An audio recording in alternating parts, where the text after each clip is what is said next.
بسم اللہ الرحمن الرحیم۔ شروع اللہ کے نام سے جو بڑا مہربان نہایت رحم والا ہے۔ بسم اللہ والصلاة والسلام علی رسول اللہ۔ معزز ناظرین کرام، جس طرح کہ آپ سے وعدہ کیا گیا تھا کہ آج شام 7:30 بجے انشاءاللہ تعالی سید محمد سبطین شاہ نقوی حفظہ اللہ تعالی اپنے اسی آفیشیل پیج سے براہ راست سوالات کے جوابات انشاءاللہ دیں گے۔ سوالات کا سلسلہ شروع کرنے سے پہلے آپ تمام ناظرین کرام سے گزارش ہے کہ شاہ صاحب کا یہ آفیشیل پیج ہے، اسی سے انشاءاللہ تعالی لائیو سوالات کا اور سوالوں کے جوابات کا سلسلہ جاری و ساری رہے گا۔ سب سے پہلے اس پیج کو لائک کریں، فالو کریں، اور انشاءاللہ تعالی کمنٹس میں ہم آپ کو ایک لنک شیئر کریں گے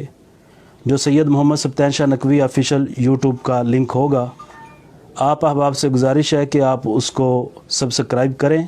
اور ساتھ آئیکن بیل کا بٹن بھی دبا دیں تاکہ ہر آنے والی نئی ویڈیو آپ تک بر وقت پہنچ سکے اور آپ اسے سماعت کر لیں۔ تو چلتے ہیں سوالات کے سلسلے کی طرف۔ محترم شاہ صاحب السلام علیکم ورحمۃ اللہ وبرکاتہ۔ سب سے پہلے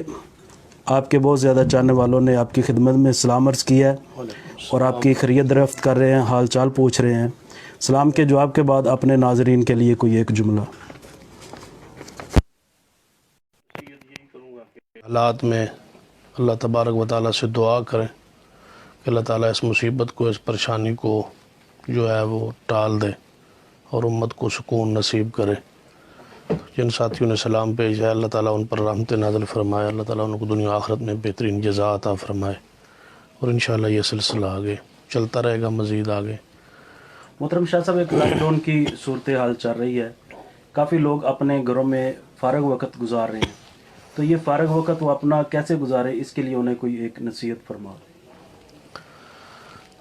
تمام تر مصائب کا جو حل ہے، پریشانیوں کا حل، وہ استغفار میں ہی ہے۔ کثرت کے ساتھ استغفار کریں۔ ویسے بھی رسول اللہ صلی اللہ علیہ وآلہ وسلم دن میں 100 مرتبہ اللہ تبارک و تعالیٰ سے استغفار فرمایا کرتے تھے، جبکہ آپ معصوم تھے، گناہوں سے پاک تھے۔ تو ہم تو گناہ گار ہیں اور گناہوں کی یہ پکڑ اور گرفت میں آ چکے ہیں، تو ہمیں تو کہیں بڑھ کے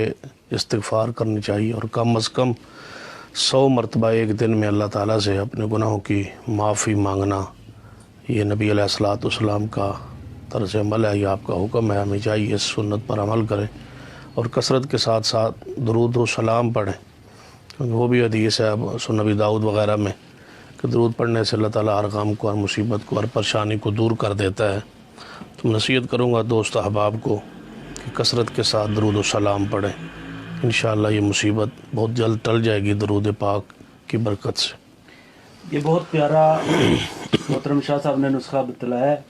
کہ اگر ہم درود پاک کا کثرت سے ورد کریں گے تو رسول اللہ صلی اللہ علیہ وسلم نے فرمایا اذن تکفی ہمک و یغفر ذنبک، کہ اللہ تعالیٰ تمہارے تمام پریشانیوں کو دور کر دیں گے اور گناہوں کو معاف فرما دیں گے۔ تو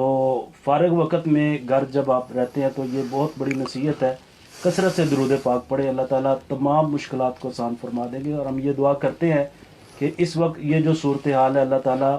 امت مسلمہ کو اور پوری دنیا کو اس آزمائش سے محفوظ فرمائے، اور اللہ تعالیٰ تمام بیماروں کو شفا عطا فرمائے۔ شیخ محترم، سب سے پہلا سوال ہے کہ یہ شعبان کا مہینہ چل رہا ہے، اس سے آنے والا مہینہ رمضان کا ہے، تو شعبان کیسا ہے، اور 15 شعبان کی رات کی عبادت اور دن کا روزہ رکھنا قرآن و حدیث کی روشنی میں آپ وضاحت فرمائیں، کیا یہ ثابت ہے؟ اس سوال کو ہم 2 حصوں میں تقسیم کرتے ہیں۔ پہلا حصہ تو یہ ہے کہ ایام 20 کے روزے رکھتا ہے، 13، 14، 15 چاند کی جو روزے 3 ہیں، یہ ویسے ہی مسنون ہے، نبی علیہ السلام کا طریقہ ہے، آپ اس پہ عمل کرتے تھے، صحابہ کرام اس پہ عمل کرتے تھے۔ تو جو آدمی ایام 20 روزہ رکھنے کا عادی ہے یا روایت ہے اس کی، وہ رکھتا آ رہا ہے، تو ایام 20 کے طور پر شعبان کے بھی وہ 3 روزے جو ہیں وہ رکھے گا، 13، 14 اور 15 کو۔ لیکن دوسری صورت جو ہے کہ صرف 15ویں شعبان کا روزہ اور رات کی بیداری،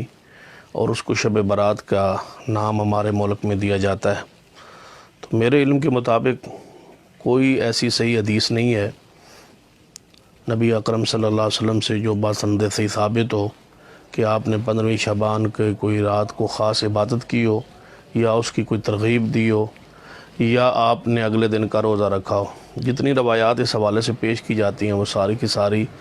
ضعیف ہیں یا موضوع ہیں، نبی علیہ الصلوۃ والسلام سے وہ ثابت نہیں ہیں. تو شب برات کے حوالے سے جتنے فضائل بیان کیے جاتے ہیں وہ بھی احادیث صحیحہ سے ثابت نہیں ہیں، اور وہ ساری کی ساری فضیلتیں جو ہیں وہ شب قدر کو حاصل ہیں، جو ماہ رمضان کے آخری عشرے کی طاق راتوں میں سے ایک رات، جس کے بارے میں قرآن پاک میں ارشاد ہے کہ انا انزلناہ فی لیلۃ القدر وما ادراک ما لیلۃ القدر لیلۃ القدر خیر من الف شہر. تو وہ ساری برکتیں، فضیلتیں، عظمتیں جو ہیں وہ لیلۃ القدر کے ساتھ خاص ہیں. یہ جو کہا جاتا ہے کہ اس رات کو اللہ تبارک و تعالیٰ سارے کاموں کے فیصلے کرتے ہیں، یا اس رات کو ایک بجٹ پیش ہوتا ہے، یا فرشتوں کے ذمہ ڈیوٹیاں لگائی جاتی ہیں، یہ بھی بات قرآن کی صریح آیت مبارکہ کے خلاف ہے. سورۃ الدخان میں اللہ تبارک و تعالیٰ ارشاد فرماتے ہیں انا انزلناہ فی لیلۃ مبارکۃ انا کنا منذرین فیہا یفرق کل امر حکیم، کہ ہم نے اس رات کو، اس قرآن پاک کو برکت والی رات میں نازل کیا. اور وہ رات کون سی ہے؟ فیہا یفرق کل امر حکیم، جس رات اللہ تبارک و تعالیٰ سارے امور کے فیصلے کرتے ہیں. تو گویا یہ رات بھی جو ہے یہ شب برات نہیں ہے بلکہ حقیقت میں لیلۃ القدر ہے. شہر رمضان الذی انزل فیہ القرآن، ماہ رمضان میں ہی قرآن نازل ہوا اور برکت والی رات میں نازل ہوا، اور برکت والی رات ماہ رمضان کے آخری عشرے کی طاق راتوں میں ہے. سازش یہ ہے ہمارے معاشرے میں بعض جہلاء نے یہ بات پھیلا دی ہے تاکہ وہ شب قدر کی فضیلت، عظمت کو کم کیا جائے اور اس کو طرف عوام الناس کی توجہ کم ہو اور اس رات کی طرف زیادہ توجہ ہو. اور اس رات کی عبادت جو ہے وہ احادیث صحیحہ سے ثابت یقیناً نہیں ہے، اور یہ تمام امور بدعت میں داخل ہیں، شامل ہیں. اللہ تعالیٰ سے دعا ہے کہ اللہ میں اس سے بچنے کی توفیق عطا فرمائے. محترم شاہ صاحب، ایک سوشل میڈیا پہ کلپ وائرل ہوا ہے کہ اس میں ایک آنکھ والا بچہ ہے اور اس کا تعلق سرگودا سے بتلاتے ہیں، لیکن اس کے گھر کا اور ہاسپٹل کا جہاں پہ اس کی ولادت ہوئی ہے وہ جگہ نہیں بتاتے. کہتے ہیں ہمارا ان سے وعدہ ہے کہ ہم اس کے باپ کا اور اس کی والدہ کا اور ان کے گھر والوں کا اور ساتھ میں ہاسپٹل کا نام نہیں بتائیں گے. لیکن اس کی ایک ویڈیو وائرل ہوئی ہے جس پہ صرف ایک آنکھ والا بچہ ہے، اور لوگ کہتے ہیں اس واقعے کی کیا حقیقت ہے، کیونکہ یہ سرگودا کا واقعہ ہے اور یہ پروگرام بھی ہمارا سرگودا سے لائیو ہے. اور دوسرا اسے دجال سے تشبیہ دیتے ہیں.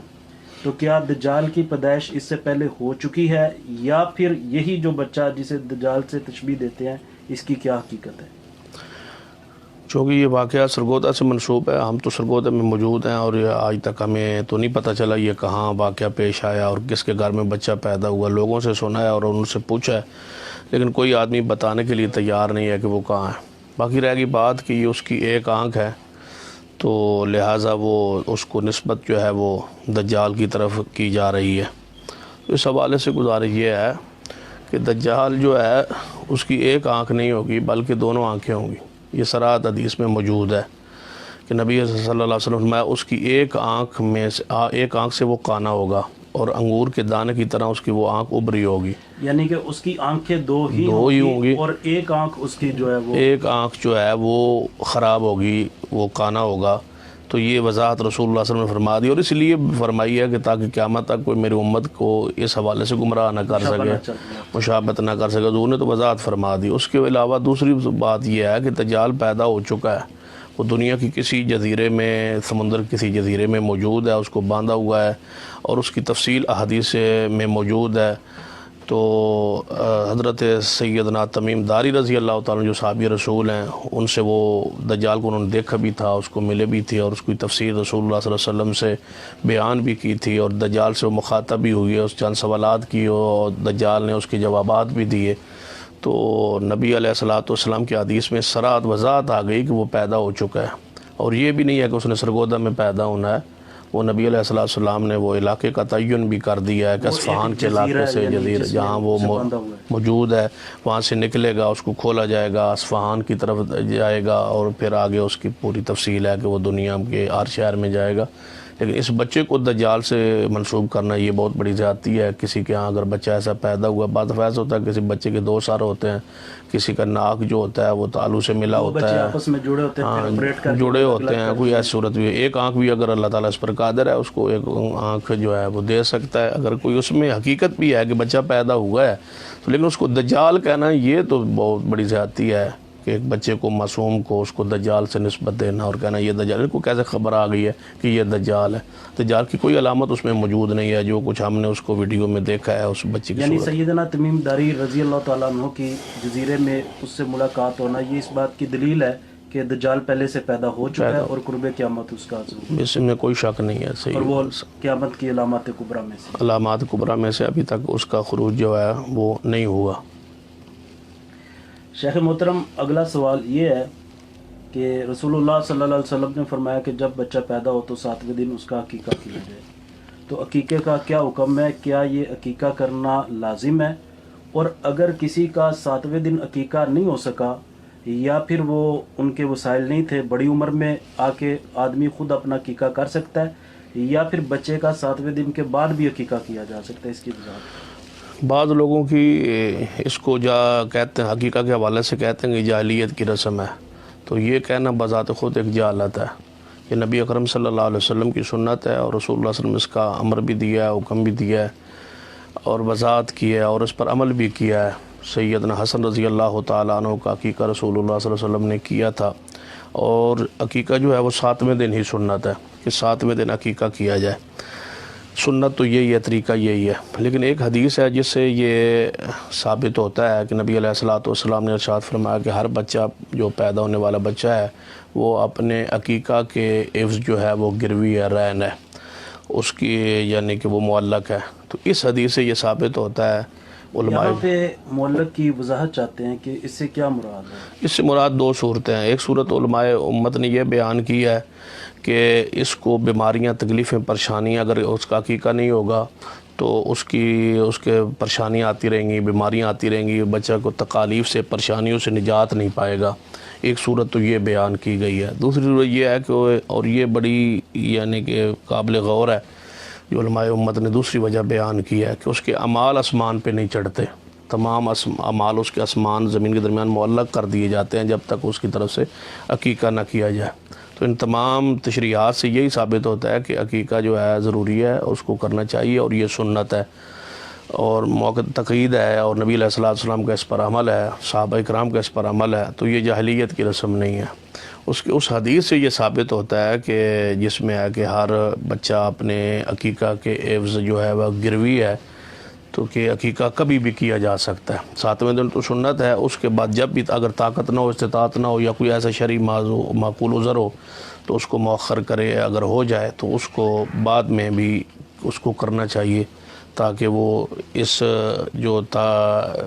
نبی علیہ الصلوۃ والسلام نے اس پر تاکید فرمائی ہے یا جو تنبیہ فرمائی ہے یا جو اس پر گروی کا ایک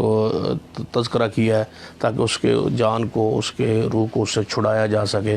اور وہ اپنے صحت کے لحاظ سے یا جتنی بھی علماء کرام نے، امت نے، کہ محدثین نے جو خدشات پیش کیے ہیں اس حوالے سے یا تشریحات پیش کی ہیں، اس سے اس کی جسم کو، جان کو چھڑایا جا سکے. اس کو عقیقہ ہر صورت میں کرنا چاہیے.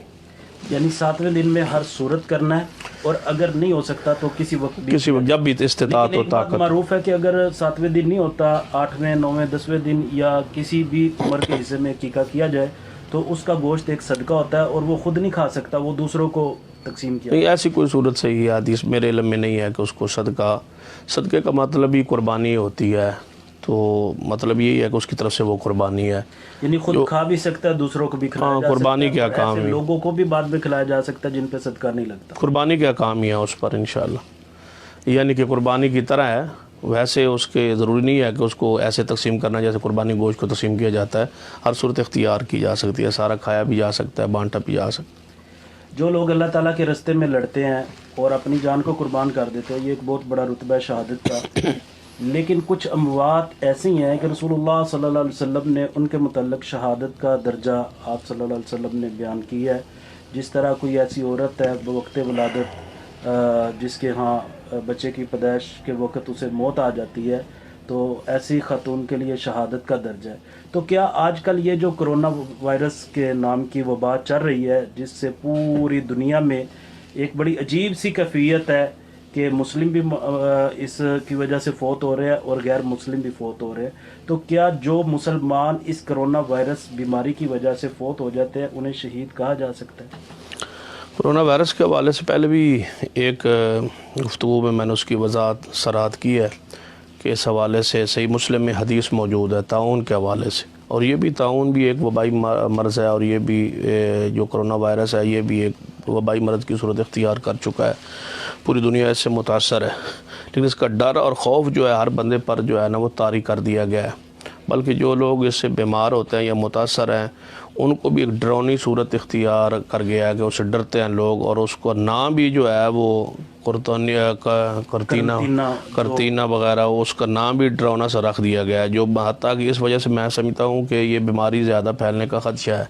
کہ لوگ اگر اظہار کریں پتہ لگے گا کہ میرے اندر یہ بیماری یا جراثیم میں یہ وائرس موجود ہے تو وہ کس صورت میں بتائے گا ہی نہیں. کے ساتھ ساتھ جو خوف طاری ہوتا ہے اس سے قوت مدافعت ان کی مزید کم ہوتی ہے، بیماری کے عملے کا زیادہ خطرہ، اور وہ بتلائے گا نہیں، چھپے گا، چھپنے کی کوشش کرے گا، اس لیے بھاگ رہے ہیں کوئی بندے دوڑ رہے ہیں کیونکہ وہاں ان کے ساتھ سلوک اچھا نہیں ہو رہا.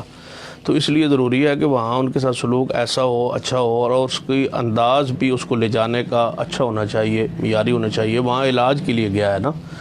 کوئی، تو اس کو پروٹوکول پورا دینا چاہیے. وہ ایک بیماری میں آدمی چلا گیا ہے تو اس کو صحت مند بندے سے زیادہ عزت احترام اکرام دینا چاہیے، اس کا گھر سے رابطہ رہنا چاہیے، اس کو فون کے ذریعے رابطہ ہونا چاہیے، اس کو گھر کی وہ ملاقات چاہے دور سے ہی کروائی جائے یا لیکن سامنے آمنے یا گفتگو ان کو کروائی جائے، گھر سے کھانے کا ان کو بھیجنے کی سہولت موجود ہونی چاہیے، وہ بندہ دے آئے. ایک بندہ جانے پہ تو کوئی حرج نہیں، احتیاط کے ساتھ وہ جائے، وہ بھی تو اس کو کھانا دیتے ہی ہوں گے نا کسی انداز میں، تو احتیاط کے ساتھ اس کو پہنچا دیا جائے اور وہ کھانا کھائے. تو میں نے تو اس حوالے سے ایک نام بھی تجویز کیا ہے کہ کرتینہ کے نام جو ہے یہ ڈراؤنا نام ہے، اور یعنی کہ عامی آدمی کی سمجھ سے بھی بالا تر ہے، جو کرتینہ کا نام سنتا ہے سمجھتا پتہ نہیں کیا ہے. تو اس حوالے سے وہ عربی اور اردو میں مستعمل الفاظ جو ہیں اچھا، جس سے ایک اچھا یعنی کہ لوگوں کے ذہن میں تصور جائے کہ میں کہاں جا رہا ہوں. تو اس کا نام جو میں نے تجویز کیا ہے کہ حکومت کو چاہیے کہ وہ اس نام کو تبدیل کر دے، کرتینہ کے نام کے بجائے شفائیہ حصار نام رکھا جائے. شفائیہ حصار، کہ شفائیہ حصار میں جا رہا ہے، یہ ایک یعنی کہ معصور ہو رہا ہے چند دنوں کے لیے شفا کے لیے، تاکہ ایک اچھا میسیج جائے. باقی رہ گئی بات جہاں تک حکومت نے ہزار بیڈ والے اس طرح کے قرنطینہ سینٹر بنائے ہیں، ان کے اوپر یہ قرنطینہ سینٹر کی بجائے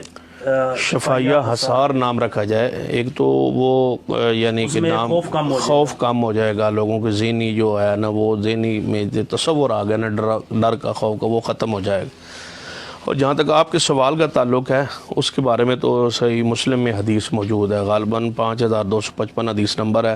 کہ رسول اللہ صلی اللہ علیہ وسلم نے فرمایا جو اس طاعون میں صبر کر کے اپنے شہر میں بیٹھا رہتا ہے اور اس میں پھر وہ فوت ہو جاتا ہے تو آپ نے علیہ الصلوۃ والسلام نے فرمایا کہ اس کو اللہ تعالیٰ شہادت کا رتبہ عطا کرے گا. تو یقیناً وہ بندہ شہید ہے اور شہادت کا رتبہ انشاءاللہ اس کو نصیب ہوگا جو اس وبائی مرض میں صبر کرتا ہے، کوئی خلاف شریعت جملہ ادا نہیں کرتا، مومن ہوتا ہے، موعد ہوتا ہے، اور اس بیماری سے وہ فوت ہو جاتا ہے تو اللہ تعالیٰ اس کو شہادت کا رتبہ عطا کرے گا انشاءاللہ. شیخ محترم، داڑھی کا کیا حکم ہے؟ یہ کتنی رکھنی چاہیے اور کیا اس کا خط کروانا جائز ہے؟ داڑھی جو ہے کہ رسول اللہ صلی اللہ علیہ وسلم کا امر ہے، حکم ہے، ضروری ہے، فرض ہے داڑھی رکھنا، اور کٹوانا جو ہے یہ خلاف شرع ہے. رسول اللہ صلی اللہ علیہ وسلم نے فرمایا مختلف الفاظ ہیں جس سے آپ کا امر ثابت ہوتا ہے، حکم ثابت ہوتا ہے. تو آپ کی فرمان ہے واف اللہ کہ داڑھی کو جو ہے نا وہ معاف کر دو، تو اس کو معاف کر دینا چاہیے. اس کے ساتھ چھیڑ چھاڑ اور اس کو کٹوانا اور ترچھوانا اور خط کروانا یہ ساری صورتیں صحیح حدیث سے ثابت نہیں ہیں. داڑھی پوری مکمل ہونی چاہیے، سنت کے مطابق ہونی چاہیے، اور نبی علیہ الصلوۃ والسلام اپنی داڑھی کو دائیں بائیں سے لیتے نہیں تھے. یہ وضاحت یہ روایات میں آتی ہے کہ کوئی دائیں بائیں سے آپ لیتے تھے، وہ صحیح سند سے ثابت نہیں. واف اللہ کا حدیث میں واضح حکم ہے بخاری میں کہ داڑھی کو معاف کر دو. جتنے بھی آپ کے فرامین ہیں داڑھی کے حوالے سے وہ بصیغہ امر ہیں، تو جس سے اس کا وجوب ثابت ہوتا ہے کہ داڑھی رکھنا ضروری ہے، فرض ہے. اس لحاظ سے فرض ہے کہ نبی علیہ السلام کا حکم ہے، اس لحاظ سے سنت ہے کہ نبی علیہ السلام نے خود رکھی ہے، تو آپ نے کبھی اس کو کٹوایا نہیں ہے. تو آپ کا یہ عمل ہمارے لیے بہتر ہے، حجت ہے، سنت ہے، خیر ہے، اس کے مطابق ہی اور خاص کر ان حالات میں تو بندوں کو توبہ کرنی چاہیے، اور ایسا گناہ، اس سے تو ویسے بھی وائرس پھیل سکتا ہے داڑھی یعنی کہ کٹوانے منڈوانے سے۔ جنہوں نے داڑیاں نہیں رکھی ہوئی تھی اب وہ بھی ماسک لگانے پر مجبور ہو گئے ہیں۔ تو وہ ماسک اب بلکہ بعض منہ سے ہٹا کے داڑھی پہ رکھا ہوا ہے ماسک، تو اس سے بہتر ہے کہ لوگوں کو داڑھی رکھ لیں، اور بجائے حمام پہ بیٹھنے کے وہ وائرس آپ کے چمٹ جائے، تو یہ بھی خطرہ ہے۔ سنت کی برکت سے اللہ تعالیٰ نے مصیبت ٹال بیماری کے حملے سے بھی محفوظ فرما لیں انشاءاللہ تعالیٰ، اور اللہ تعالیٰ نے جو بیمار ہے شفا بھی دے دیں انشاءاللہ تعالیٰ۔ ایک سوال ہمارا وہ گزشتہ لائیو سیشن میں گزر چکا ہے، لیکن علی بختیاری صاحب کا سوال ہے، میں دوبارہ شاہ صاحب سے ضرور کروں گا کہ صبح جمعۃ المبارک ہے اور کافی لوگ اس حوالے سے پریشان ہیں، کیونکہ سننے میں آیا کہ 12 بجے سے 3 بجے تک کرفیو کی صورتحال ہوگی، تو لوگ کیا جمعہ گھروں میں ادا کریں؟ اگر کریں تو اس کی کیا صورت ہونی چاہیے؟ سوال پہلے گزر چکا ہے، لیکن کچھ احباب ایسے جنہوں نے پہلے سنا نہیں ہے، تو ان کے لیے، کیونکہ صبح جمعہ بھی ہے، ان کے لیے تھوڑی سی وضاحت فرما دیں۔ جزاک اللہ خیر۔ جمعہ جو ہے وہ ہر مسلمان پر فرض ہے، تو چونکہ یہاں کیفیت جو ہے وہ کرونا کی کیفیت میں کرفیو کی صورتحال کل کا اعلان ہو رہا ہے، خصوصاً غالباً سندھ میں ایسا اعلان ہو چکا ہے، تو یقیناً جو ہے وہ اعمال جو ہیں، جو احکام شریعت کے لیکن حکومت، اگر 12 سے 3 تک ہمارے پنجاب میں یا دیگر کسی بھی جہاں پہ لوگ امت مسلمہ جنہوں نے جمعہ ادا کرنا ہے، ان کے لیے سب کے لیے وضاحت فرما۔ ہاں، وہ اگر کرفیو کی صورت و اختیار ہوتی ہے اور پابندی ہوتی ہے، مسجد میں بندہ نہیں آ سکتا، تو اس کو نہیں، مزاحمت نہیں کرنی چاہیے، قانون سے ٹکرانا نہیں چاہیے، مزاحمت نہیں کرنی چاہیے، اور اس کو گھر میں نماز ظہر پڑھ لینی چاہیے، ظہر کی نماز وہ پڑھ لیں، اور اگر چاہتے ہیں کہ وہاں جمعہ پڑھنے کے انتظام گھر میں ہو سکتا ہے تو وہاں ظہر کی نماز کی جماعت اگر کروا لیں تو وہ بھی ٹھیک ہے، اور اگر جمعہ پڑھنا چاہیں تو جمعہ کی جگہ ہی بدلے کی طریقہ تو وہی ہوگا جو مسجد میں ہوتا ہے، یعنی اذان ہوگی، خطبہ ہوگا، 2 خطبے ہوں گے، اور اس کے بعد جو ہے وہ جماعت ہو جائے گی 2 رکعت کی۔ جمعہ کوئی وہاں پڑھانے والا موجود ہے، جمعہ پڑھایا جا سکتا ہے، لیکن ظہر کی نماز پڑھ لیں تو یہ بہتر ہے، بجائے اس کے کہ ہر گھر میں خطبہ ہو، تو ظہر کی نماز اولا افضل ہے کہ ظہر کی نماز پڑھ لیں، مزاحمت نہ کریں، اور اللہ تعالیٰ سے دعا کریں کہ جلدی جلدی یہ مصیبت ختم ہو، اور ہم نماز مسجدوں میں جا کے جمعہ ادا کریں۔ پہلے عقیقے کا ایک سوال گزر چکا ہے، تو اسی حوالے سے اسی سوال کا ایک حصہ ایک ساتھی نے کمنٹس میں سوال کیا ہے کہ اگر 3 بچے ہوں تو کیا اس کا عقیقہ ایک بڑے جانور میں ہو سکتا ہے؟ سید عائشہ رضی اللہ تعالیٰ عنہ سے روایت موجود ہے کہ ان کے بھائی عبد الرحمن بن ابی بکر رضی اللہ تعالیٰ عنہ کے ہاں بیٹا پیدا ہوا تھا، تو ان کو کہا گیا تھا کہ بڑے جانور کو، اونٹ کو ذبح کریں تاکہ زیادہ لوگ اس کو کھا لیں گے، گوشت اس کا زیادہ ہوگا۔ تو سید عائشہ رضی اللہ تعالیٰ عنہ فرمایا تھا کہ نہیں، ایسا نہیں ہوگا، ہم نبی علیہ السلام کی سنت کو زندہ کریں گے، اور ہم 2 جانور ذبح کریں گے، یعنی کہ 2 جو ہیں بکرے ذبح کریں گے۔ تو بڑے جانور سے عقیقہ کرنا ثابت نہیں ہے، اس حدیث سے یہی ثابت ہوتا ہے۔ تو جن لوگوں نے ثابت کرنے کی کوشش کی ہے ان کے پاس کوئی دلیل موجود نہیں ہے، تو لہٰذا چھوٹے جانور سے ہی عقیقہ ہوگا،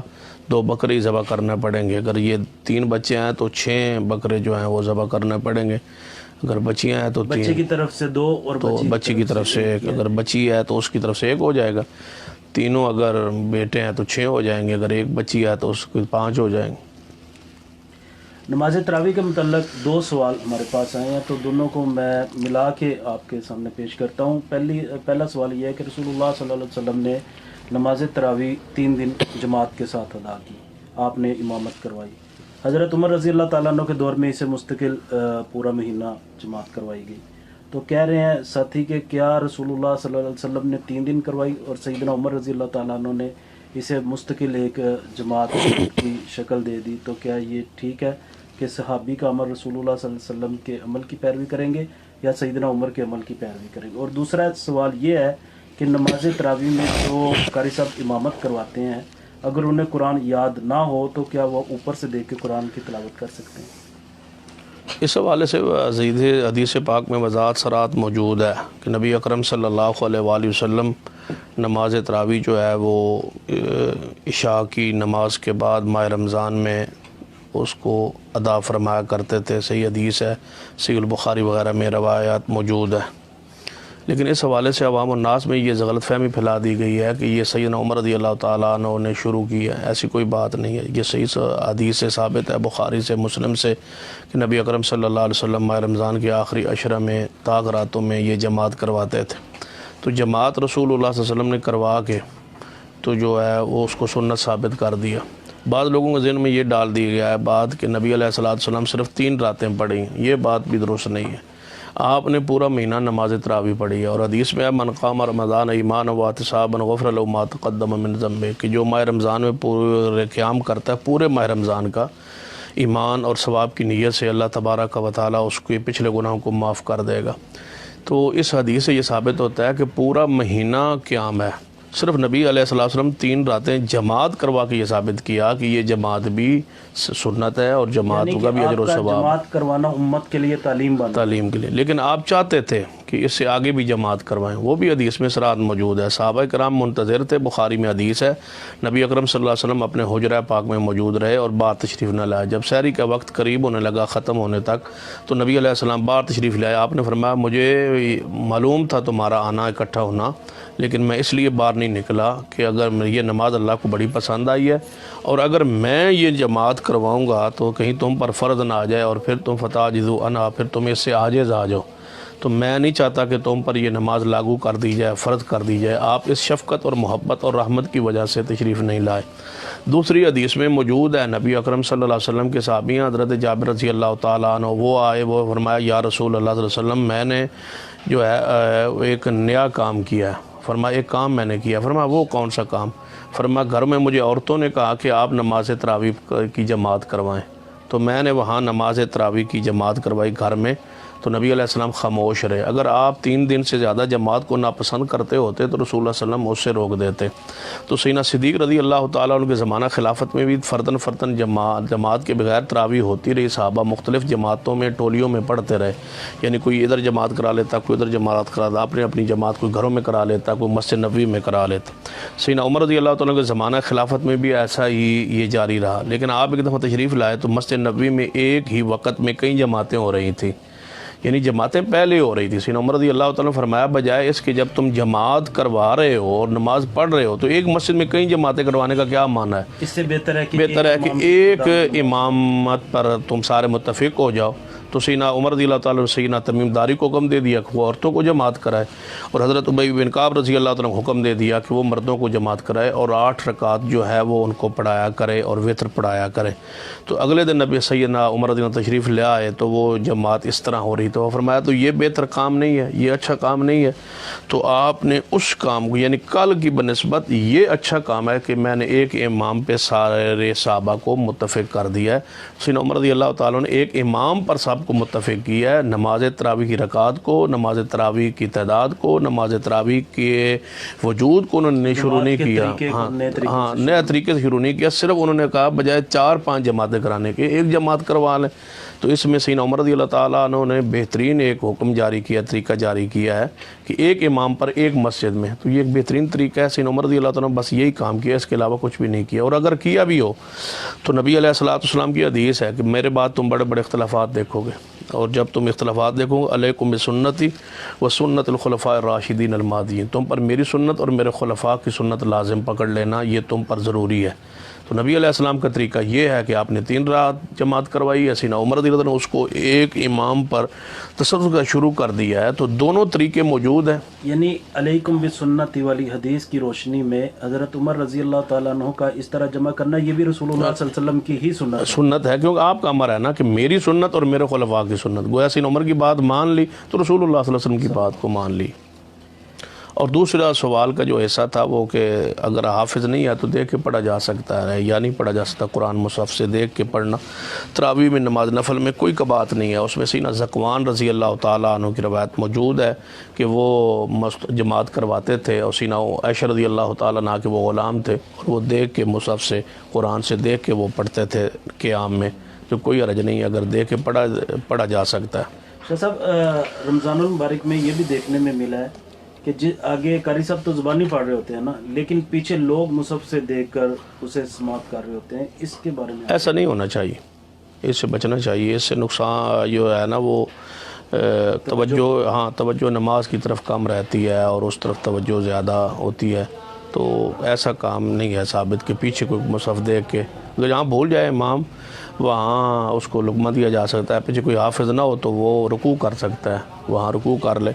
کہ ہم اپنا پورا کر لیں، مکمل کر لیں، بعد میں غلطی کی نشاندہی کر لیں، دونوں صورتیں ہو سکتی ہیں، یا وہ دیکھ لیں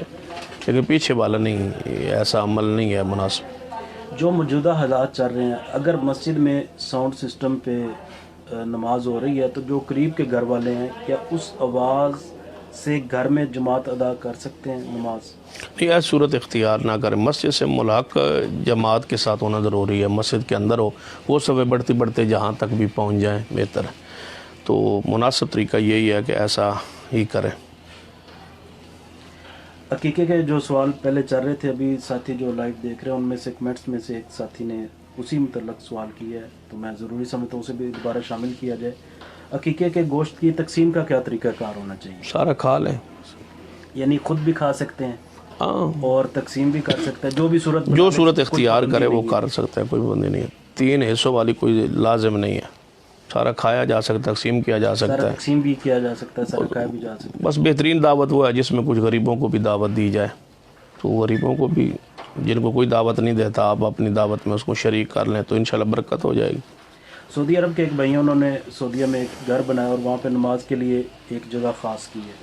جو جگہ انہوں نے نماز کے لیے خاص کی ہے وہاں پہ ان کے کچھ دوست سگریٹ بھی پیتے ہیں اور کچھ نسوار کا نشہ بھی کرتے ہیں، تو وہ کہتے ہیں کیا ایسی اور منع کرنے سے وہ منع بھی نہیں ہوتے، تو کیا ایسی جگہ پہ نماز ہو سکتی ہے؟ تو پھر تو یہ بھی سوال ہو سکتا ہے نا، اگر یہ جواب میں نے دے دیا نہیں ہو سکتا، پھر سوال یہ بھی ہو سکتا ہے کہ جیب میں سگریٹ ہو تو نماز ہوتی ہے یا نہیں۔ اکثر بندوں کو تو جیب میں سگریٹ بھی ہوتی ہے، نسوار بھی ہوتی ہے، ساتھ نماز بھی پڑھ رہے ہوتے ہیں، مسجد میں ساری چیزیں بندوں کے جیب میں موجود ہوتی ہیں، جب جیب میں ہے تو نماز پڑھ رہا ہے تو یہ سوال نہیں بنتا، تو پھر یہ سوال کیسے بن گیا؟ تو لہذا وہ جگہ جو ہاں سگریٹ وغیرہ یا کوئی ایسی چیز ہوتی ہے، وہ جگہ، وہ چیز تو جگہ تو نجس نہیں ہوتی نا، جگہ تو پلید نہیں ہوتی نا، سگریٹ جو ہوتی ہے اس کو پینا جائز نہیں ہے، نسوار کو رکھنا جائز نہیں ہے، لیکن وہ نجس تو نہیں ہے نا، پلید تو نہیں ہے، یہاں گرے وہ جگہ پلید ہو جائے گی، ایسی کوئی صورت نہیں ہے، حکماً اس کو ویسے حرام ہے وہ، لیکن نجس نہیں ہے، یعنی پلید ان نہیں لوگوں کا عمل درست نہیں ہے جگہ پہ نماز ہے۔ جگہ نبی علیہ السلام فرمایا ساری زمین میرے لیے اللہ نے مسجد بنا دی ہے، نماز ہو جائے گی انشاءاللہ۔ اور رسول اللہ صلی اللہ علیہ وسلم نے فرمایا کہ جو لہسن کھائے وہ ہماری مسجد میں نہ آئے کیونکہ اس سے تکلیف ہوتی ہے، تو ایسے لوگوں کو ویسے ایسی جگہ سے دور رہنا چاہیے، دور رہنا چاہیے، ان کو منع کریں پیار سے، محبت سے، عقیدت سے، کہ وہ وہاں جگہ کو بدبودار نہ کریں۔ شیخ محترم جس کی ایک رکعت رہ جائے وہ نماز میں کیسے شامل ہوگا، اور جب وہ اپنی آخری رکعت ادا کرے گا تو کیا اس میں سورہ فاتحہ کے ساتھ کوئی صورت ملائے گا؟ ہر بندے کی پہلی رکعت وہی ہے جو اس نے خود پڑھی ہے، بعض لوگوں کے ذہن میں یہ بات ہوتی ہے کہ جو رکعت امام کی ہے وہی میری ہے، ہر بندے کی وہی رکعت پہلی ہے جو اس نے خود پڑھی ہے، جب وہ آخری رکعت پڑھے گا تو وہ چوتھی پڑھے گا، اور چوتھی جیسے پڑھی جاتی ہے سورۃ فاتحہ پہ اکتفا کرے گا تو انشاءاللہ اس کی نماز ہو جائے گی، اگر سورت پڑھنا چاہے تو ویسے بھی جواز موجود ہے، کوئی مسئلہ نہیں، لیکن فاتحہ ضروری ہے۔ حاملہ اور مرضیہ کیا روزے جب اس کے 2 سال کے رہ جاتے ہیں تو اس کے بدلے فدیہ دے سکتی ہے؟ کیونکہ 1 سال اس نے اس لیے نہیں رکھے کہ وہ حاملہ ہے اور دوسرے سال اس نے اس لیے نہیں رکھے، ساتھی کا سوال ہے کہ آپریٹ بھی ہوا ہے، بیمار بھی ہے اور اس نے بچے کو دودھ بھی پلانا ہے، تو اس میں کیا وہ روزوں کا فدیہ دے گی یا بعد میں 2 سال کے روزے رکھے گی؟ اس میں 3 صورتیں موجود ہیں جو شرعی عذر ہے، حاملہ ہونا بھی شرعی عذر ہے، مرضع بھی ہونا جو ہے دودھ پلانا، یہ بھی روزہ چھوڑا جا سکتا ہے، عورت چھوڑ سکتی ہے، حاملہ بھی چھوڑ سکتی ہے، مرضع بھی چھوڑ سکتی ہے، پھر آپریشن ہوا ہے تو یہ بیماری کی صورت بھی اختیار کر گئی، 3 صورتیں اس میں موجود ہیں اور شرعی عذر ہے، تو لہٰذا یہ پہلے میں روزے نہیں رکھ سکی بوجہ حمل، دوسرے سال اگلے سال سے پہلے قضائی جو تھی، جو روزے رہ گئے تھے اس کو رکھنے چاہیے تھے، کیونکہ پھر وہ مرضعہ ہو گئی، نہ رکھ سکی،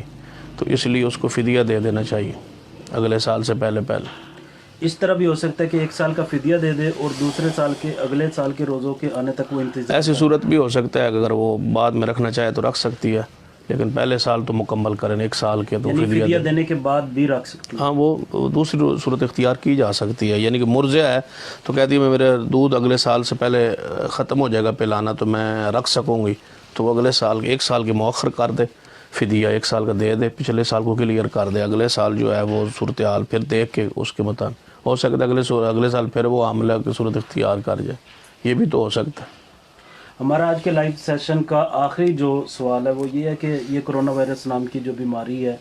ظاہری بات ہے یہ مسلمانوں میں بھی ہے اور کافروں میں بھی ہے، اور اللہ تعالیٰ کا بہت زیادہ ہم پہ کرم ہے کہ مسلمانوں میں یہ بیماری بہت کم پائی جاتی ہے، تو کیا جب مسلمان اپنے لیے اس بیماری سے بچنے کی دعا کرتے ہیں یا جو بیمار اپنے لیے دعا کرتے ہیں تو غیر مسلم کے لیے بھی دعا کرنی چاہیے؟ اور کیا یہ صورت بھی اختیار کی جا سکتی ہے کہ جو غیر مسلم لوگ ہیں ان کی طرف ہم کہیں کہ اس بیماری کو منتقل کر دیا جائے، ادھر اللہ تعالیٰ اسے بھیج دے؟ تو کیا یہ بات درست ہے؟ اس میں دونوں صورتیں میں تو سمجھتا ہوں کہ جائز ہیں، کہ اگر آدمی صرف مسلمانوں کے لیے دعا کرے تو نبی علیہ الصلوۃ والسلام کی حدیث ہے، رب اعوذ بالباس رب الناس واشف انت شافی لا شفاء الا شفاءک شفاء لا یغادر سقما، یا آپ فرماتے اللہم اشف مرضانا ومرضى المسلمین، تو مسلمانوں کے لیے شفا مانگنے کا حکم جو ہے وہ حدیث میں موجود ہے۔ لیکن کفار کی طرف جانا اور ان کی بیمار پرسی کرنا، جب بیمار پرسی کی بنیادی مقصد ہی جو ہوتا ہے نا وہ شفا کے لیے دعا ہوتا ہے۔ جب نبی علیہ السلام ایک یہودی کے بیٹے کے پاس گئے تھے اور اس کے لیے یعنی کہ بیمار پرسی کے لیے تشریف لے گئے تھے تو ان کے لیے شفا مانگنا بھی جائز ہے، کوئی ایسی صورت نہیں ہے۔ ہدایت کی بھی دعا کی جا سکتی ہے، شفا کی بھی دعا ان کے لیے کی جا سکتی ہے۔ لیکن بعض دفعہ یعنی کہ اس کو تعصب کی نگاہ میں دیکھا جاتا ہے کہ وہ جو غیر مسلموں کے لیے دعا کیوں نہیں ہو رہی یا ان کی طرف کیوں جوڑا جا رہا ہے، تو ایسی کوئی صورت نہیں۔ یہ تیسری صورت بھی جائز ہے۔ نبی اکرم صلی اللہ علیہ وسلم نے دعا کی تھی بخار کے لیے مدینہ طیبہ میں کہ یا اللہ اس بخار کو مدینہ سے ہٹا کے نہ جوفہ کی طرف لے جا، تو دوسرے علاقوں کی طرف بھی کہا جا سکتا ہے۔ جیسے بارش کے حوالے سے رسول اللہ صلی اللہ علیہ وسلم نے فرمایا کہ یا اللہ اس بارش کو جنگلوں میں لے جا، جہاں ضرورت ہے وہاں لے جا، یا بخار کے حوالے سے رسول اللہ نے فرمایا جوفہ لے جا، مدینے کو بخار سے پاک کر دے۔ ان کے لیے بخار مانگا اور مدینے والوں کے لیے رسول اللہ صلی اللہ علیہ وسلم نے جو ہے وہ شفا مانگی، میں اس بخار کو ادھر لے جا۔ تو اگر اس کو منتقل دوسرے کے لیے تو کہا جائے کہ اللہ مسلمانوں کو بچا لے، ہمیں بچا لے، ہمیں محفوظ فرما لے، تو یہ جائز ہے۔ لیکن اگر ان کی شفا کے لیے دعا بھی مانگی جائے تو دونوں صورتیں جائز۔ انسانی ہمدردی ہوگی۔ ہاں، کیوں نبی علیہ الصلوۃ والسلام کے پاس تشریف لے آئے تھے کفار کے، ہمارے پاس قحط سالی ہے تو آپ دعا کریں۔ اہل مکہ سپیشل رسول اللہ صلی اللہ علیہ وسلم کے پاس دعا کے لیے تشریف لائے تھے، تو نبی علیہ السلام نے اہل مکہ کی قحط سالی کے خاتمے کے لیے دعا کی تھی، تو آپ دعا کی جا سکتی ہے۔ اور اس میں یہ بھی ہو سکتا ہے یہی پہلو اس کی ہدایت کا قرآن پاک میں بھی ارشاد ہے کہ موسیٰ علیہ السلام نے دعائیں کی تھی جب ان پر فرعونیوں پر عذاب آئے تھے، ٹڈیوں کا عذاب تھا، جوؤں کا عذاب تھا، کیڑوں کا عذاب تھا، مینڈکوں کا عذاب تھا، وہ قرآن میں انہوں نے کہا تھا ادعو لنا ربک، اے موسیٰ علیہ السلام اپنے رب سے ہمارے لیے دعا کیجیے، تو موسیٰ علیہ السلام ان کے لیے دعا کرتے تھے اور اللہ تعالیٰ ان پر رحمتیں کرتا تھا۔ تو رسول اللہ صلی اللہ علیہ وسلم نے بھی دعا کی ہے، مطلقاً دعا کی ہے بارش کے حوالے سے۔ جب کافروں نے بھی کہا قحط سالی پر تو رسول اللہ نے ان کے لیے دعا کی ہے، تو لہٰذا دعا کرنی چاہیے۔ تو اس واسطے دعا میں بخل نہیں کرنا چاہیے، یہ وسعت رکھنی چاہیے، اس میں کوئی رج نہیں ہے۔ اور ہو سکتا ہے یہ ہماری کردار، ہمارا یہ اخلاق، ہمارا یہ محبت جو ہے ان کی ہدایت کا ذریعہ بن جائے، سبب بن جائے۔ اجازت لینے سے پہلے آخری اور مختصر سوال یہ ہے کہ تبلیغی جماعت والے رائیونڈ میں کچھ ان کے کیس سامنے آئے ہیں کہ کرونا وائرس کے ان میں مریض ہیں، لیکن ان کے ساتھ کوئی اچھا سلوک نہیں کیا گیا، تو کیا کسی کرونا وائرس کے مریض سے ایسا سلوک کرنا، چاہے وہ کسی بھی مسلک کا ہو یا کسی بھی جماعت کے ساتھ اس کا تعلق ہو، کیا یہ درست ہے؟ جو ہمیں نظر آ رہی ہیں سنی سنائی باتیں جو ہمارے سامنے آ رہی ہیں، کوئی سنی سنائی ہیں اور کچھ جو سوشل میڈیا پر ویڈیوز وائرل ہوئی ہیں ان سے کچھ اندازہ لگایا جا سکتا ہے۔ بعض دفعہ ایسا ہوتا ہے کہ وہ خلاف حقیقت بات ہوتی ہے یا کوئی ایسی ویڈیو ہوتی ہے جو کسی اور کام کے متعلق ہوتی ہے، لیکن اس کو اس موقع پہ جو ہے وائرل کر دیا جاتا ہے تو سمجھا جاتا ہے کہ شاید یہ اس حوالے سے۔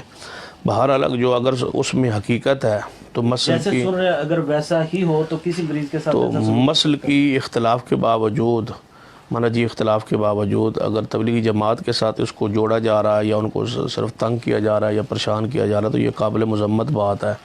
ساری دنیا یہ جانتی ہے کہ اس وقت اتفاق ہے پورے ملک میں کہ یہ کس ملک سے پاکستان میں وائرس داخل ہوا ہے اور کن کے کہنے پر ہوا ہے اور کون لوگ ہیں جن کے ذریعے یہ وائرس ہم تک پہنچا ہے۔ لیکن آج تک ہم نے مسلکی تعصب میں آ کے کوئی بات ایسی نہیں پھیلائی گا اور کسی مخصوص فرقے کے ساتھ یا مخصوص ملک کے ساتھ ہم نے اس کو بیان نہیں کیا۔ جب ہم نے بیان نہیں کیا، ہم نے ہمدردی والے پہلو کو ہی سامنے رکھا، انسانیت والے پہلو کو سامنے رکھا۔ مسلک کی اختلاف کے باوجود فرقہ واریت کی طرف ہم اس کو لے جا سکتے تھے کہ فلاں ملک سے یہ بندے آئے اور فلاں ملک کے فلاں مسلک کے لوگوں کے ذریعے یہ وائرس پاکستان میں پھیلا، تو لہٰذا ان کی طرف کوئی بات ہم منسوب کرتے، لیکن ہم ہم نے نہیں کی تاکہ ملک جو ہے اس وقت امن کی ضرورت ہے، سکون کی ضرورت ہے، استحکام کی ضرورت ہے، آپس میں محبت اور مودت کی ضرورت ہے، لیکن ایک جان بوجھ کے مخصوص ذہن اور فکر کے لوگ جو ہیں اس کو ایک مذہبی جماعت کی طرف اس کو منسوب کیا جا رہا ہے، تو اس سے ملک میں فرقہ واریت انارکی پھیلے گی اور تشدد کی راز جو ہے ہموار ہوگی۔ تو ہم یقیناً پرزور مذمت کرتے ہیں کہ اگر اس کو تبلیغی جماعت کی طرف موڑا جا رہا ہے اور یہ مخصوص ذہن کی ساتھ لوگ جو ہے اس کو جوڑ رہے ہیں تاکہ جس ملک سے یہ آیا ہے تو ان کی طرف رخ نہ جائے، یہ ایک مذہبی جماعت کی طرف اس کا رخ ہو جائے کہ یہ لوگ جو ہیں ان سے پھیل رہا ہے، تو پوری دنیا میں یہ پھیلا ہے، تو اس میں اس جماعت کا کیا قصور ہو سکتا ہے؟ کسی بندے کا بھی کیا قصور ہے؟ اور یہ میں چاہتا ہوں کہ یہ جملہ ہی اس عقیدے کے خلاف ہے جس میں رسول اللہ صلی اللہ علیہ وسلم نے فرمایا کہ لا عدوٰ فی الاسلام، اسلام میں کوئی چیز متعدی مرض نہیں ہے۔ جب اللہ کے امر سے پھیلتا ہے تو پھر ہم نے اسی وجہ سے کسی ملک کی طرف اس کو منسوب نہیں کیا، کسی بندے کی طرف منسوب نہیں کیا